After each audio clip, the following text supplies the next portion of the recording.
நிழல் இலக்கிய தரம் உங்களுக்காக. எல்லாம் வல்ல இறைவனை வணங்கியும் அன்னை தமிழை வணங்கியும் ஐயா தளவாய் ராமசாமி ஐயாவை வணங்கியும் முன்னர் உரையாற்றிய பெரியோர் அனைவரையும் வணங்கியும் ஐயா தளவாய் திருமலைநாதன் அவர்களை வணங்கியும் ஏற்கனவே நாகுசா கேட்டு போயிட்டாங்க, எவ்வளோ நேரம் சக்தி பேச போறீங்க. அவங்க 1/4 மணி நேரத்துலேருந்து 20 நிமிஷம் யாரும் பேச வேண்டாம் அப்படிங்கிற ஒரு நம்பிக்கையை கொடுத்துட்டு 96 வெண்பா இந்த புத்தகத்தை எத்தனை பேர் அந்த 96 இந்த திரைப்படத்தை பார்த்துருக்கீங்கிறது எனக்கு தெரியல. இருந்தாலும் கூட அந்த 96 திரைப்படத்தை பற்றி ஒரு சில முன்னோட்டமாக அந்த ஒரு கலை சுருக்கத்தை சொல்லிக்கொண்டு இந்த புத்தக விமர்சனத்துக்கு போகலாம். விமர்சனம்னா இல்லை தம்பி, இது ஒரு அறிமுகம் தான். அறிமுகம்னு வச்சுக்குவோம். அறிமுகத்துக்கு போகலான்னு இருக்கிறேன். 1996 10ஆம் வகுப்பு படித்த மாணவர்கள் ஒன்றாக இணைந்து மாணவர்கள் ஒரு ரீயூனியன் ஃபார்ம் பண்றாங்க. அந்த 96ல பால்யத்துல அவர்களுக்கிடையே ஏற்பட்ட மெல்லிய காதலை மையமாக கொண்டு திரைக்கதையாக படைக்கப்பட்ட திரைப்படம் தான் 96. இந்த ரீயூனியன் ஃபார்ம் ஆகி அந்த ரீயூனியன்ல சந்திக்கும் போது கிட்டத்தட்ட 22 வருடங்கள் கழித்து, சரியா சொல்ல போனா 22 வருடங்கள் கழித்து என்ன நடக்கு, அந்த ரீயூனியன் ஃபார்ம் பண்ணும்போது எல்லாரும் சந்திக்கும் போது என்ன மாதிரியான நிகழ்வுகள் இருக்கு, அந்த இருவருக்கும் அந்த கதையின் நாயகர்களான ராமச்சந்திரன் ஜானகி தேவி, ராம் ஜானு தான் இந்த கதையோட்டத்துல ரொம்ப சொல்லப்படுகின்ற பேரா ராம் ஜானு இடையே நடக்கின்ற காதலை, மெல்லிய காதலை எப்படிலாம் சொல்லியிருக்காங்க அப்படிங்கிறது தான் அந்த 96 தெரியும். சரி, இப்ப புல்லாங்குழல் ஹாஸ்டல் போனாப்ல அண்ணன் ரங்கராஜன் அண்ணன், அதுக்கு இதுக்கு என்ன சம்பந்தம் அப்படின்னு கேட்டீங்கன்னா இருக்கு.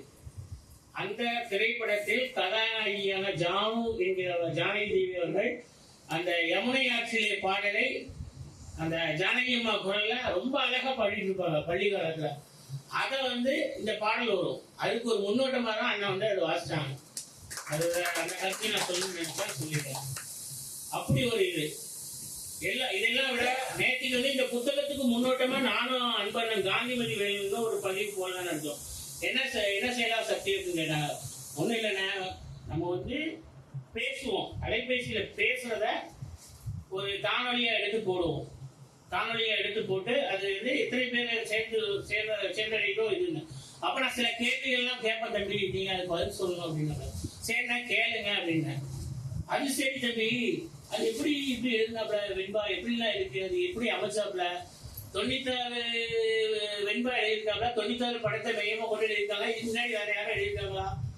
எழுதியிருக்காங்கண்ணே. அது கட்டுரை வடிவமா இருக்கும், அது விமர்சன வடிவமா இருக்கும், ஏன் ஒரு புதுக்கவிதை வடிவமாக இருக்கும். ஆனால் அந்த படத்தை உள்வாங்கிக் கொண்டு அந்த படத்தில் உள்ள காட்சிகளை மையமாக கொண்டு எழுதப்பட்ட முதல் வெண்பா நூலாக இந்த நூல் இருக்கும். அப்படிதான் இருக்கு. சரி வெண்பா தம்பி, வெண்பாவை கொடுத்தீங்களா அப்படின்னு. தம்பி நான் புதுக்கவிதை எழுத முடியாது, புதுக்கவிதை படிக்க முடியாது, புதுக்கவிதை பேச முடியாதான்னு எனக்கு வெண்பா அப்படின்ட்டு நான் கொஞ்சம் இருந்தேன். உண்மையை சொல்லிடுறேன். வெண்பாவின் இலக்கணம் அப்பதான் எடுத்து பார்க்க ஆரம்பிச்சு அதை படிக்க ஆரம்பிக்கும் போது வெண்பாவின் சிறப்பு இருந்துச்சு. இருக்கிறதே கடினமான விஷயம் வெண்பா எழுதுறதுங்கிறது தெரிஞ்சுக்கிட்டேன். சரி 2 அடி தானே, 1.25 அடியில திருக்குறள் பற்றி வெண்பா தானே அப்படின்னு எல்லாரும் சொல்லிட்டு போயிடலாம். ஆனாலும் கூட வெண்பா 12 அடி வரை இருக்கு. தம்பி எல்லாம் 4 வரி, 5 வரி, 6 வரி எழுதியிருக்காங்க. ஆனாலும் கூட அப்படி இருந்தது. அப்போ இலக்கணத்தை புரட்டி பார்க்கறதுக்கு அப்படின்னு சொல்லி தம்பி இந்த புத்தகத்தை கொடுத்து ஒரு 10 நாட்கள் இருக்கும். இந்த புத்தகத்தின் அட்டையே அந்த அந்த கதை நாயகனும் நாயகியும் சேர்ந்த ஒரு புகைப்படமா இருக்கும். அந்த பாலியத்தின் படத்தை நடுவில் வச்சிருப்பாங்க. இந்த புத்தகம் வெளிர் பதிப்பக வெளியீடாக வெளிவந்திருக்கக்கூடிய புத்தகம். அப்படி சொல்லிக்கிட்டே போகும்போது வெண்பா எப்படிலாம் வரும் அப்படின்னு பார்க்கும்போது ஈற்றடி முச்சீராய், ஏழை அடிகள் நாச்சீராய் வரும் அப்படின்னு பார்த்தது. சரி, அடுத்து என்ன சொல்ல வருது அப்படின்னா ஈற்றடி ஈட்டுச்சு. கடைசி சீர் நாள், மலர், காசு, பிறப்பு, இந்த 4ஐயும் அந்த வாய்ப்பாட்டுக்குள்ள கொண்டு இருக்கிற மாதிரி இருக்கும் அப்படிங்கிறத படித்தேன். சரி, அப்போ வெண்பா அப்ப 2 அடியில இருந்து 12 தான் இருக்கு. தம்பி 4 அடி 5 அடியில எழுதிட்டாங்க அப்படின்னு பார்த்தேன். அதை படிச்சு சில வெண்பாக்கள் வந்து பிரித்து படிக்கும்படியாக இருந்தது, சில வெண்பாக்கள் நம்ம எளிதாக வாசிக்கும்படியா இருந்தது. சரி, அப்ப இந்த புத்தகத்துல வேற என்ன சொல்ல வராங்க அப்படின்னா, இலக்கணம் இருக்கா, நேர்மை தேமா அந்த வாய்ப்பாடு படி சரியா அமைச்சிருக்காரு தம்பி. எல்லாத்தையும் வந்து நான் ஒரு கவிதை எடுத்துட்டு அந்த இலக்கண மரபுப்படி இருக்கா, அந்த இலக்கண வாய்ப்பாட்டு படி இருக்கான்னு ஒவ்வொன்றா பார்த்தேன். எல்லாமே அமைச்சிருக்காரு. சரி, இதெல்லாம் விட இந்த புத்தகத்தோட சிறப்பு 96 வெண்பா இருக்கு. 96 வெண்பாவும் இந்த திரைப்படத்தை பார்த்தவர்களுக்கு இந்த புத்தகம் ஒரு சரியான பரிசு. ஏன் கேட்டீங்கன்னா, அந்த திரைப்படத்தை பார்த்துட்டு அந்த திரைப்படத்தில் உள்ள ஒவ்வொரு காட்சியும் ஒவ்வொரு வெண்பாவாக கொடுத்திருக்க விதம் வந்து ரொம்ப சிறப்பா இருந்தது. அதான் சொல்ல வந்தேன். நான் தம்பி வீட்டுல கூட பேசிட்டு ஒரு வார்த்தை சொன்னேன். தம்பி, இது வந்து ஒரு திரைப்படத்தை மையமாக கொண்டு அமைக்கப்பட்ட காட்சியை மையமாக கொண்டு எழுதப்பட்ட கவிதையாக இருப்பதால் அந்த இப்போ நான் ஒரு கவிதையை படிச்சுட்டு அந்த ஃப்ரேமை பார்ப்பேன், அந்த திரைப்படத்தில் உள்ள காட்சியை பார்ப்பேன், இல்ல காணொலியில் எடுத்து பார்ப்பேன். அது ரெண்டும் அப்படி ஆக்டா இருக்கும், அப்படியே இருக்கும். அது எப்படி இருக்கோ அது அப்படியே உள்வாங்கி எழுதியிருப்பாரு, அப்படி இருக்கும். அப்படி பார்க்கும்போது இது வந்து நீங்க வந்து ஜனரஞ்சகமா கூட நீங்க வந்து இதை எழுதிக்கலாம். என்னுடைய செம்புல புத்தகம் கூட நான் தம்பிக்கு கொடுக்கும்போது நான் தான் சொன்னேன், அது வந்து இது ஒரு திரைப்படத்தை மையமா கொண்டு எழுதிக்கலாம். இன்னும் கூட உங்க கற்பனை வளத்தை கூட இன்னும் கூட தட்டி அமைச்சிருக்கலாம். ஆனா இதுல அமைக்கப்பட்ட சொற்கள் வந்து எனக்கு ரொம்ப பிடிச்சிருக்கு அப்படின்னு நான் சொல்லியிருந்தோம். அதுல வந்து 96 துளிர்விட்ட காதலை, அதாவது முதல் வெண்பா எப்படி ஆரம்பிக்குன்னு பாத்தீங்கன்னா, அந்த 96 முன் துளிர்விட்ட காதலை 800 ஆண்டானாலும் அந்த கவிதையா வருது, இந்த வெண்பா வருது. அந்த அதே மாதிரி அதுக்கு நிறைய உருவகம். அந்த காதலை மையப்படுத்தி சொல்லும் போது நிறைவு கவிதையான ஒரு கவிதையில சொல்லுவாரு, வான் போல நம் காதல் வாழ்ந்து அப்படின்னு முடிச்சிருப்பாரு. அந்த நிறைவு கவிதையை வாசிக்கும் போது ஒரு அற்புதமான காதல் கதையை நம் பார்த்த அனுபவத்தை வெண்பாவின் மூலம் தனக்கு அழகா வெளிப்படுத்திருக்காரு. அதை கூட சொன்னோம்.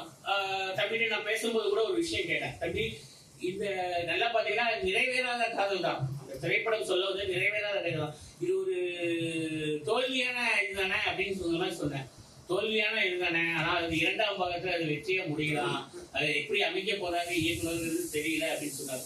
ஏன் இந்த திரைப்படத்தை பத்தியே பேசிட்டு இருக்கீங்க, ஏன் புத்தகத்துக்குள்ள போனேன்னா, இந்த கவிதையிலே அந்த திரைப்படம் தானே அப்படிங்கிறதுனாலதான் நான் அதை பத்தி பேசிட்டு இருக்கேன். முக்கியமா என்ன சொல்ல போனா, அந்த கவிதைக்குள்ள அந்த ஒவ்வொரு ஃப்ரேம் வரும்போது பாகியத்துல சில கவிதைக்குள்ள போகும்போது என்னன்னா, நம்மளே அந்த ஸ்கூல்ல அந்த பள்ளிக்கூடத்துக்கு போய் அதே வகுப்புறையில உட்கார்ந்து அதே தோழர்களோட இருந்து அந்த பயணித்த அனுபவங்கள் நிறைய வரும். அதே மாதிரி இந்த கதையில் சொல்லப்பட்ட கதாநாயகன் வந்து தஞ்சை மண்ணை சார்ந்தவர். தஞ்சை மண்ணை பத்தி ஒரு வெண்பா வந்து பார்த்தேன். அதாவது 13வது பக்கத்துல இருக்கிற வெண்பா நான் வந்து ரொம்ப ரசிச்சு பார்த்தேன்.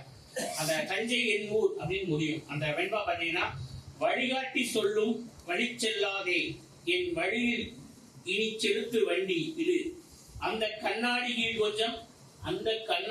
கீழ் கொஞ்சம் காற்றை உகந்து பார். இந்த வரி எனக்கு ரொம்ப பிடிச்சது தம்பி. மண்மணக்கும் தஞ்சை என் ஊர், நாயகனோட ஊர் தஞ்சை தான் அப்படிங்கிறதுக்கு ஒரு அறிமுகம் மாதிரி இந்த கவிதையை பார்த்தேன். அதாவது இந்த நாயகன் வந்து என்ன செய்வார்னா, 10ஆம் வகுப்பு வரை படிச்சாரு, அடுத்து வேற பள்ளிக்கு போனாரு, வேற கல்லூரிக்கு போனாரு. ஆனால் வந்து என்னன்னு கேட்டீங்கன்னா, ஒரு கட்டத்துல இந்த ஃப்ரீலான்சர் போட்டோகிராஃபர் இருக்கும். அதாவது ஃப்ரீலான்ஸ் போட்டோகிராஃபர் எடுத்து நிறைய பேருக்கு சொல்லிக் கொடுக்குற கலையை சொல்லி கொடுத்துருக்காரு. அப்போ போது இந்த கதாநாயகனை அறிமுகப்படுத்தும் விதமாக இந்த வெண்பாவை நான் பாக்குறேன், ரொம்ப ரசிச்சு படிச்சேன். அதே மாதிரி இன்னொரு கவிதை என்னன்னா, நம்ம பள்ளி காலகட்டத்தில் அந்த படத்தை பார்த்துட்டு தான் உங்களுக்கு தெரிஞ்சுக்கும். ஸ்கூல் காலகட்டத்தில் மை பேனான்னு ஒன்று உண்டு. அந்த மை பேனாவை வச்சு சட்டையில வந்து தெளிப்போம், மை தெளிப்போம். அப்படி அந்த பள்ளிக்கூட ஞாபகத்தில் வந்து நண்பர்களோடு தெளிச்சு விளையாண்டுட்டு இருப்போம். அந்த இதை மையமாக கொண்டு இதுல ஒரு காட்சி வரும். அந்த மை பேனா வச்சு அவர் எழுதின வெண்பா எனக்கு ரொம்ப ரசிச்சு படிச்சேன்.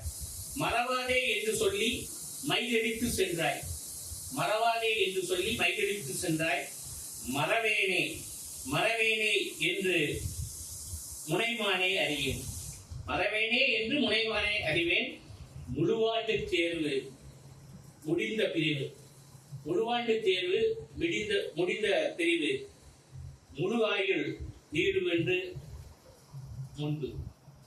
நமக்கெல்லாம் எப்படி இருக்கும், அந்த முழுவாண்டு தேர்வு முடிஞ்சா ஒரு விடுமுறை இருக்கும். ஆனா அந்த படத்தோட காட்சி அமைப்பும் நம்ம கவிஞரோட வார்த்தை அமைப்பும் பாத்தீங்கன்னா, முழுவாண்டு தேர்வு முடிந்த பிரிவுன்னு சொல்லியிருப்பாரு.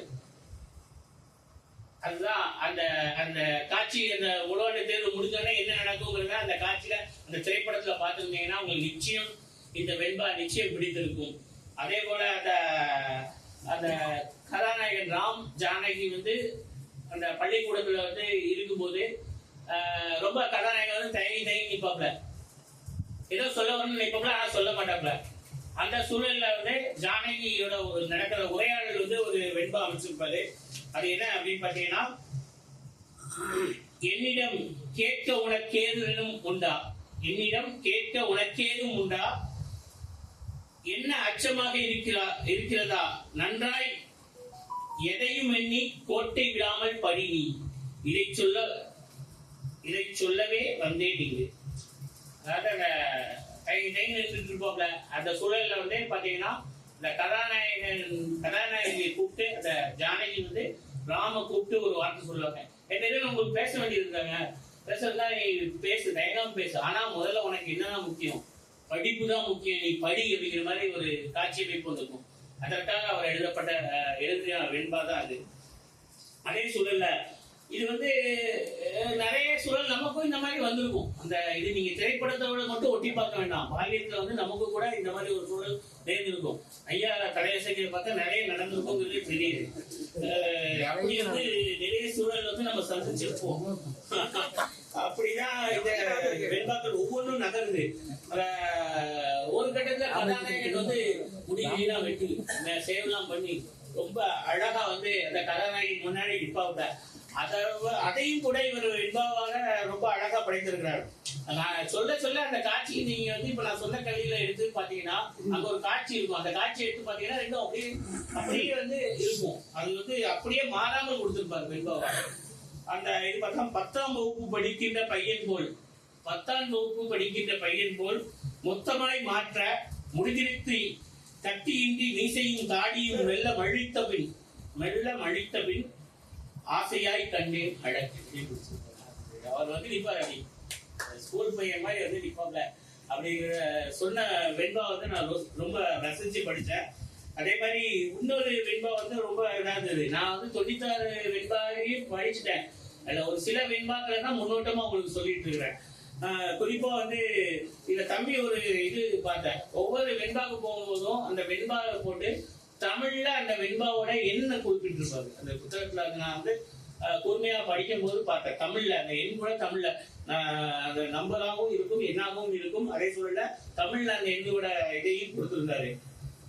அது வந்து ஒரு வெண்பா நான் ரொம்ப ரசிச்சு பார்த்தது. ஒரு தேடல், அந்த தேடல் இருக்கும்.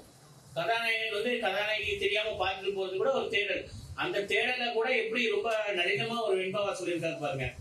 உன் போல் கருப்பாய் உயரமாய் யாரேனும் என் முன்னால் வந்தால் நீ என்றெண்ணி பின்னாலே சென்று தொடர்ந்து திரும்புவேன், நீ இல்லை என்றே மாற்றம் பெற்றிருந்து. அந்த தேடல கூட அந்த நினைவுகள் வரும். அப்படியே நினைவு வச்சு அந்த கதாநாயகி சொன்ன பேர் பார்த்தீங்கன்னா ரொம்ப அழகா அமைச்சிருப்பாரு. அதே மாதிரி இன்னொன்னு சொல்லியிருப்பாரு. அதாவது என்னன்னு கேட்டீங்கன்னா, இன்னொரு வெண்பா பார்த்தீங்கன்னா வந்து எப்போதுமே வந்து என்னன்னா அந்த தஞ்சை மண் சார்ந்த இடத்துல அவர் திரும்பி வரும்போது கூட ஒரு அவர் கதாநாயகி இருந்த வீடியோ கூப்பிட்டு ஒரு ஃப்ரேம் வரும். அந்த ஃப்ரேம்ல வந்து அவர் சொல்லப்பட்டதுதான் என்னன்னா, தொடர்வதும் உனக்கு தெரியாமல் தெரிஞ்சுக்கும், உனக்கு தெரியாமல் தெரிவதும். அப்படி வந்து கதாநாயகி அந்த அவங்க வாழ்ந்த மண் அதை பத்தி ஒரு வெண்பா பார்த்தீங்கன்னா, எப்பொழுதேனும் எனக்குனை பார்க்க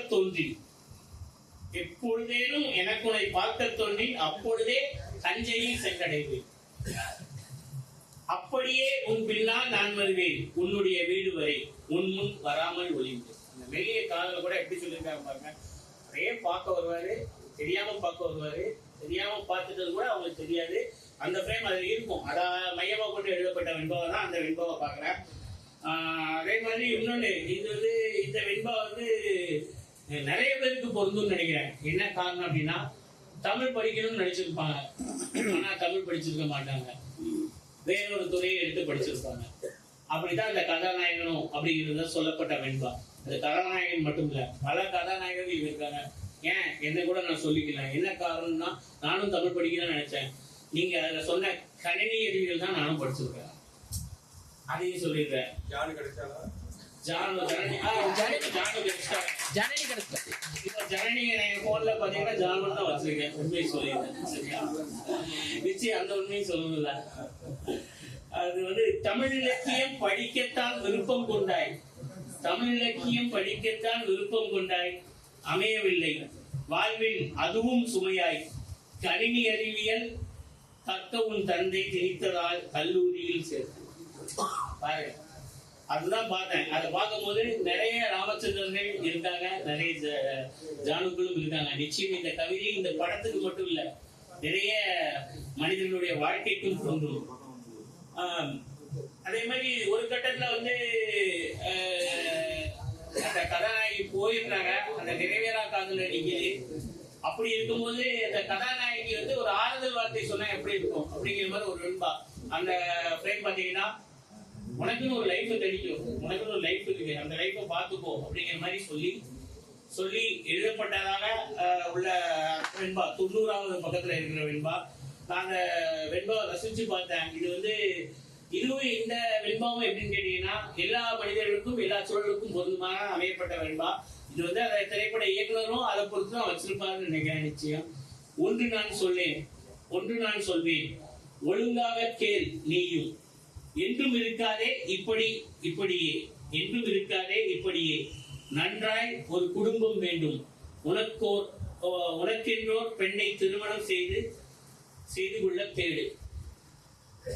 கதாநாயகி இன்னொரு திருமணம் முடிச்சுட்டு போயிட்டாங்க, அதே இடத்துல இருக்கக்கூடாது, நீ உனக்குன்னு ஒரு லைஃபை தைரிக்கோ அப்படிங்கிறது வந்து அதை சொல்லப்பட்ட விதம் வந்து இந்த படத்துல ரொம்ப இதா இருக்கும். அந்த சில கதாபாத்திரங்கள் வந்து இந்த படத்துல வந்து நானும் நண்பர்கள் கூட பேசிக்கிட்டோம். இந்த தேவதர்ஷினிங்கிற ஒரு கேரக்டர், அவருடைய நண்பராய் வரக்கூடிய நண்பர் 22 வருஷம் கழிச்சு ஒரு ரீயூனியன் நடக்கு, அதுல சந்திக்காங்க.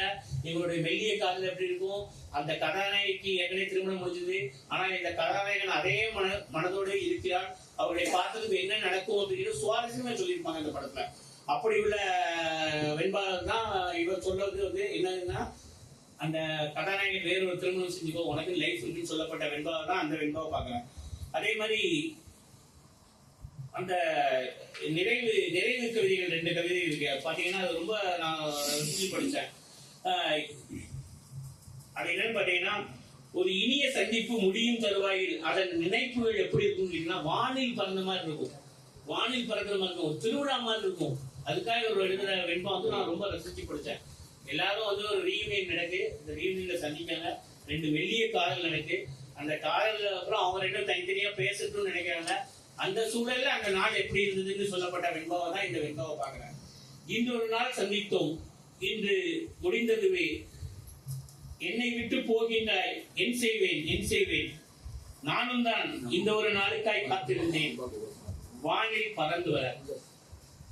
அந்த கதாநாயகி கூட என்னன்னு கேட்டீங்கன்னா, வேறொரு திருமணம் நடந்தால் கூட அந்த பாலிய காதலையும் அந்த பாலிய நினைவுகளோடும் பறந்த அனுபவத்தை வைத்து எழுதப்பட்ட வெண்பாவை தான் அந்த திரைக்கதையில் நான் பார்க்கிறேன். அதே மாதிரி அந்த சந்திப்புல ரீயூனியன்லாம் முடிந்த பிறகு, இது வந்து ரீயூனியன் முடிஞ்ச பிறகு வானில் பறந்ததா நினைச்சு சொல்லிட்டாங்க. முடிஞ்ச பிறகு அது எப்படி தெரிஞ்சது கதாநாயகிக்கும் கதாநாயகனும் அப்படின்னு பாத்தீங்கன்னா, அந்த சூழலை அவர் வந்து சொல்ற சின்ன ஒரு சோகமான ஒரு சூழலா சொல்லப்பட்டு இறுதியில் நிறைவில் மன நிறைவான திருநாளாய் கொண்டாடுறாங்க அப்படிங்கிற மாதிரி சொல்லியிருப்பாரு. அழுகையை நானும் அடக்க முயன்றும் அழுத்தியதுள்ளம், அழுதேன் வழிநெடுக, உன் நினைவே கொண்டேன், ஒரு வழியாய் வீடு வந்தேன், என் வாழ்நாளில் அது ஓர் திருநாள் அப்படின்னு முடிச்சிருப்பார். என்னதான் இருந்தாலும் மனசுக்குள்ள அந்த ஒரு சின்ன வழி இருக்கும், இருந்தாலும் கூட இந்த திருநாள் அமைஞ்சிட்ட அப்படிங்கிற ஒரு சந்தோஷத்தோட முடியுது அப்படிங்கிற மாதிரி சொல்லியிருப்பாரு. மண்ணுலகம் அந்த சொல்லியிருப்பாரு, நிறைவான வெண்பாளர் சொல்லியிருப்பாரு. அந்த நிறைவான வெண்பாளர் எனக்கு பிடித்தது மண்ணுலகம் போற்றும் மறை அப்படின்னு சொல்லியிருப்பாரு. எது மண்ணுலகம் போற்றும் மறை என்னன்னு கேட்டீங்கன்னா, இவர்களின் காதல் தான் அந்த மண்ணுலகம் போற்றும் மறைந்து ரொம்ப அழகா சொல்லியிருப்பாரு. விண்ணுள்ள நாள் மட்டும் மீண்டும் மீண்டும் பார்த்து மண்ணுலகம் போற்றும் மறையென்றே திண்ணமாய் நான் சொல்வேன், மாசற்ற நச்சாங்காய் ஓங்கி நிற்கும் வான் போல நம் காதல் வாழ்ந்து அப்படின்னு அந்த நிறைவு கவிதை சொல்லியிருப்பாரு. அந்த 96 வெண்பாக்களையும் பார்த்தீங்கன்னா நிறைய சொற்கள், புது சொற்கள் நான் பார்த்துருந்தேன். நிச்சயம் நீங்க இது உங்களுடைய கவிதை உலகம் மிகப்பெரியது. ஒரு திரைப்படத்தோடு நிறுத்திக் கொள்ளாமல், என்னுடைய வேண்டுகோள், ஒரு திரைப்படத்தோடு நிறுத்திக் கொள்ளாமல் பறந்து விரிந்த உங்கள் கவிதை சிலரை விதைக்க வேண்டும். அதே சூழல நீங்க என்ன ஜனரஞ்சகமான கவிதைகள் உங்களிடமிருந்து எதிர்பார்க்கப்படுகிறது என்ற வேண்டுகோளை வைத்து கைமேல் கைகள் பதிந்து மனதிற்குள் மனம் பொதிந்து வாழ்க்கையில் சரிவர எழுதப்பட்ட எங்கள் காதல் கவிதை இல்லை இல்லை நம் காதல் கவிதை கால் மேல் கால் போட்டு ஒரு குழந்தை போல் அமர்ந்திருக்கிறது. நாம் பின்னப்பட்டதால் இது காதல். காதல் முறையினை வரைமுறைகளோடு நடந்து கொண்டால் ஆண் பெண்ணிடமோ பெண் ஆணிடமோ இதயத்தின் அன்பு சிறையால் வாழ்க்கையில் காதல் ரசம் இனிக்கும் என்பது 96 திரைப்படம். காதல் சிறையல்ல, காதல் சிறையல்ல சிகரம், காதல் சிறையல்ல அருவி, காதல் சிறையல்ல தென்றல், காதல் சிறையல்ல ஒளி, காதல் சிறையல்ல வானம், காதல் சிறையல்ல வாழ்க்கை வாழ்க்கை வாழ்க்கை. காதலை எழுதாத கவிஞர்களே இல்லை, காதலை எழுதாதவர்கள் கவிஞர்களே இல்லை. நன்றி, வணக்கம். எனக்கு முன்னால் பேசிய அனைத்து பெருமக்களுக்கும் தமிழகத்தில் இந்த பொண்ணு இலக்கியத்தை நடத்தி கொண்டிருக்கும் நிறுவனருக்கும் நன்றியை கூறிக்கொண்டு வணக்கத்தை கூறிக்கொண்டு என் ஏற்பதை தொடங்கினேன். அதுக்கு முன்னாடி திறனாய்வு செய்த சத்யவேலாயுதம் அவர்களுக்கு எப்பவும் இங்கே என்ன செய்வோம் வழக்கம் அப்படின்னு சொல்லிட்டு நானும் நம்மகிட்ட பேசிட்டு இருக்கும்போது ஒரு பயனாளி ஒன்று பொண்ணாரி ஒன்று போத்துவோம் அவ்வளோதான் அப்படின்னாங்க. சரி, அடுத்த தலைமுறை நாங்களா அப்படிங்கும்போது சிலது நாங்கள் புதுசாக ஏதாவது செய்யணும் அப்படின்னு போகல. இந்த பொன்னாடையை வச்சு நிறைய சேர்ந்துட்டே இருக்கும் வீட்டில். அது அவருக்கு ஏற்கனவே நிறையவும் கிடைச்சிருக்கும், அது அவருக்கு புதுசு இல்லை. அப்போ அவருக்கு பயன்படக்கூடிய அல்லது அவர் மகிழக்கூடிய ஏதாவது ஒன்று கொடுப்போம் அப்படின்னு ஒரு எண்ணம் வந்துச்சு. அவருடைய சிறுபேரளவிய நூல் முன்னாடியே என்கிட்ட இருந்துச்சு.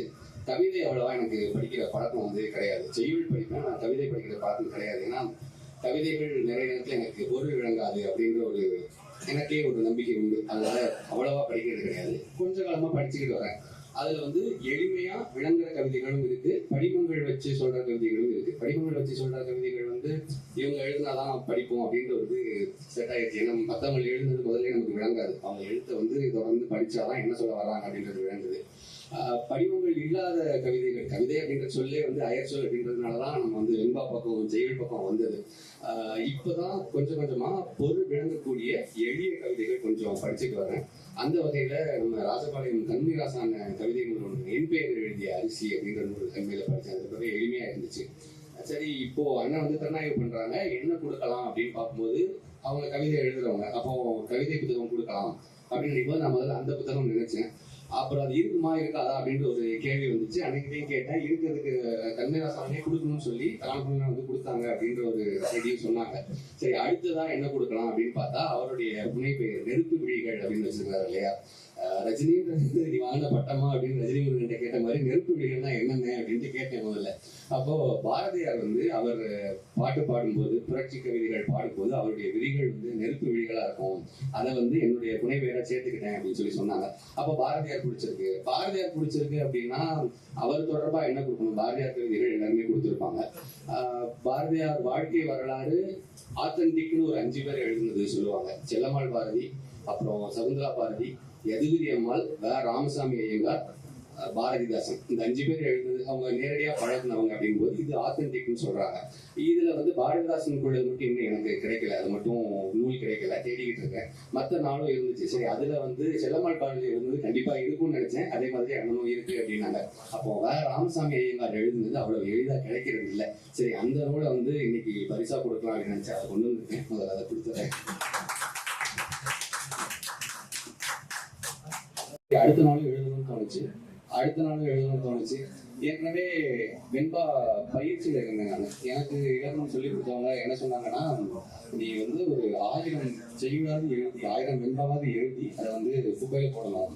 அப்புறம் தான் உன்னுடைய வெண்பா கொஞ்சமாவது நல்லா இருக்கும். இது வரைக்கும் எழுதின பெருமக்கள் சான்றோர்கள் எல்லாருமே பார்த்தீங்கன்னா அப்படிதான் பழகிருப்பாங்க அப்படின்னு சொல்லவும் 1000 எங்க போகுது அப்படின்னு ஒரு மலைப்பு வந்துச்சு. ஆனாலும் பயிற்சி தொடங்கிட்டேன். இதுனா 96 ஒரு இலக்கு இருக்கு, நம்ம 96 வெண்பா எழுதலாம் அப்படின்னு சொல்லி 3 நாள் எழுத வந்துருச்சு, 2 நாள் எழுத வந்துருச்சு. எழுதுவோம் வெண்பான்னு சொல்லி ஒரு நாளைக்கு ஒரு வெண்பா அப்படின்னு 96 நாள் எழுதுனதான் அந்த 96 வெண்பா. 2019 இது தொடக்கத்திலே முடிஞ்சிருச்சு, எழுதி முடிஞ்சிருச்சு. ஆனா புத்தகமா வர்றதுக்கு வந்து 5 ஆண்டு ஆயிடுச்சு. அதுக்கு நடுவில் இணையத்துல நாடோடி பண்பலைன்னு ஒரு பண்பலை இருக்கு, ஜெனோ எஃப்எம்ல அவங்க வச்சிருக்காங்க. அந்த பண்பலையில ஒரு 18 நிகழ்ச்சி 18 வாரம் தொடர்ந்து செஞ்சோம்.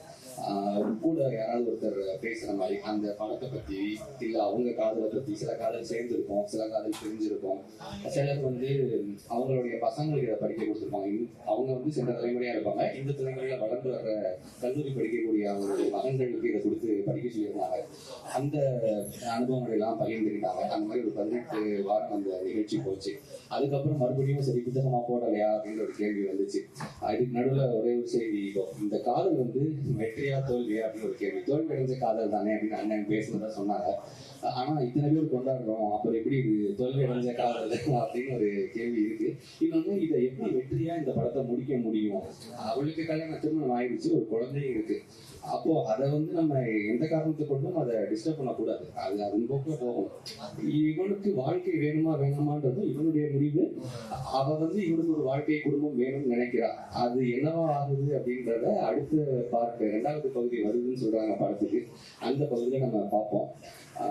இப்போ வந்து திரும்பவும் இந்த பண்பலையில நிகழ்ச்சி முடிச்சதுக்கு அப்புறம் நூலா போடுங்க அப்படின்னு எல்லாருமே சொல்றாங்க. அதுக்கப்புறம் இது 2022 பண்ணது நிகழ்ச்சி. அப்புறமும் ஒரு 1 ஆண்டு 2 ஆண்டு கடந்துதான் நம்ம புத்தகமா அச்சுக்கு வருது. பதிப்பகம் தேடி, அதுக்கு முன்னுரை தேடி, அப்புறம் அச்சு பிழையெல்லாம் இல்ல எழுத்து பிழையெல்லாம் கலைந்து, இலக்கண பிழை கலைந்து, முடிஞ்ச வரைக்கும் புணர்ச்சி எங்கேயுமே விட்டு கொடுக்காம வரணும். வெண்பாவுடைய அமைப்புக்காக புணர்ச்சியை விடக்கூடாது அப்படின்ற ஒரு இது இருந்துச்சு. ஏன்னா இன்னைக்கெல்லாம் திருக்குறள் பதிப்பே புணர்ச்சியோடு சேர்த்து கிடைக்கிற பதிப்பு வந்து ரொம்ப அரிதா போயிடுச்சு. எல்லாம் சீர்பிரிச்சு அதான் என்ன சொல்லுவாரு, படிக்கும்போது தொடர்ச்சியா படிக்கிறதுக்கு அந்த பிரிச்சு போடுறது, ஒரே சொல்லி 2 சீர்ல விழுந்துருச்சு அப்படின்னா அதை பிரிச்சு போட வேண்டிய வந்துடும். அந்த இடத்துல மட்டும்தான் இது கடினமா இருக்கணும், வேற எங்கேயுமே படிக்கிறவங்களுக்கு இடரக்கூடாது அப்படின்னு இது புத்தகமா கொண்டு வரும்போது ஒரு நோக்கம் என்னவா இருந்துச்சுன்னா, இன்னைக்கு படிக்கிறவங்க நிறைய பேர் இருக்கிறாங்க, இந்த தலைமுறையில யாருமே படிக்கிறது இல்லை அப்படின்னா சொல்றதெல்லாம் எனக்கு ஏற்றுக்க முடியல. ஏன்னா அவ்வளவு பேர் படிக்கிறவங்களை பார்க்குறோம். ஆனா அவங்க எங்க நின்றுறாங்க அப்படின்னா, ஒண்ணு உரைநடை படிக்கிறாங்க, உரைநடையில கட்டுரை, சிறுகதை, புதினம் அதெல்லாம் படிக்கிறாங்க. அதுக்கு அடுத்து கவிதை வரைக்கும் படிக்கிறாங்க. புது கவிதைன்றப்ப நம்ம நிறைய சொல்லிட்டு கவிதை சொல்லுன்றப்ப நமக்கு அங்கேருந்து செய்யுளுக்கு வந்துடும். செய்யுளுக்கு யாருமே வரதில்லை. என்ன காரணம் அப்படின்னா, அது கடினமா இருக்கும் அப்படின்ற ஒரு நம்பிக்கை தான். ஆனா நிறைய கடினமா இருக்கு, எல்லாமே எளிமையா இருக்குன்னு சொல்ல முடியாது. ஆனா எப்ப படிப்பாங்க மக்கள் அப்படின்னா, எளிமையா இருந்தா தான் படிப்பாங்க. பாரதியார் பாடலும் பாரதிதாசன் பாடலும் இன்னைக்கு வரைக்கும் எல்லார் மனசுலையும் நிற்கிறதுக்கு காரணம் அதனுடைய எளிமை. ஆனா அவங்க எளிமைக்காக எந்த இடத்துலையுமே பாவின் இலக்கணத்தை விட்டு கொடுக்கவே இல்லை, அப்படியே எழுதினாங்க. அப்போ இதை வந்து நம்ம புத்தகமா கொண்டு வந்தா மாணவர்களுக்கு, இப்போ நிறைய கவிதை படம் பிடிச்சவங்க நிறைய பேர் வந்து இதை படிப்பாங்க அப்படின்ற ஒரு நம்பிக்கையில, சரி அப்படி அவங்க வந்து செய்யும் பக்கம் வரட்டும், எளிமையா இருக்கட்டும் அப்படின்ற ஒரு நம்பிக்கையில தான் புத்தகமா கொண்டு வந்தோம். அந்த வகையில இன்னைக்கு நான் தான் வந்து இங்க இருக்கிற சின்ன பையனா வருவேன் அப்படின்னு நினைச்சேன். பார்த்தா மகாலட்சுமி அக்காவோட பொண்ணு வந்துட்டாங்க, அவங்க தான் இருக்கிற சின்னவங்க. அந்த தலைமுறைக்கு வந்து இது ரங்கராஜன். ஆமா, அவருக்கு ஒரு நன்றி. பித்தங்கதை, இளங்கதை 15 அகவை நிரம்பிய ரங்கராஜன் வந்து முன்னாடி பாத்துருக்கேன். நம்ம கரிமணிக்கு பெருமாள் கோயில்ல உள்ள திருமணம் முன்னாடி ஒரு முறை புள்ளமலர் இசைச்சிட்டு இருந்தாங்க. அப்பதான் முதல்ல பார்த்தேன். சென்ற கிழமை இங்க பார்க்கும்போது அப்ப கேட்டேன், எனக்கு அடுத்த தடவை வரும்போது இந்த எம்மையாட்டிலே பாடல் எனக்கு ஏற்கனவே பிடிக்கும், அது இந்த படத்துலயும் அதுக்கு ஒரு தொடர்பு வந்துருச்சு. அப்போ சரி எனக்கு அடுத்த வாரம் வந்து இதை பாடி இந்த நிகழ்ச்சியை தொடங்கி கொடுக்க முடியுமான்னு கேட்டேன். இந்த ஒரு 7 நாள் இருக்கு, நான் வந்து பாடிட்டு பயிற்சி பண்ணிட்டு அப்படின்னு சொன்னாங்க. அதே மாதிரி வந்து பாடி கொடுத்தாங்க, அதுக்கும் ஒரு நன்றி. இந்த நூலை வெளியிட இசைவு தந்த இயக்குனருக்கும், படத்தில் பணியாற்றிய அத்தனை பேருக்கும், இதை பதிப்பிக்க ஒத்துக்கொண்ட மிளிர் பதிப்பகத்தாருக்கும், இங்கே வந்து திறனாய்வு செய்ய ஒத்துக்கொண்ட தளவாய் நாதன் அவர்களுக்கும், திருமலைப்பன் அவர்களுக்கும், திறனாய்வு பண்ண சக்திவேலாயுத மன்னன் அவர்களுக்கும் நன்றி கூறி முடித்துக்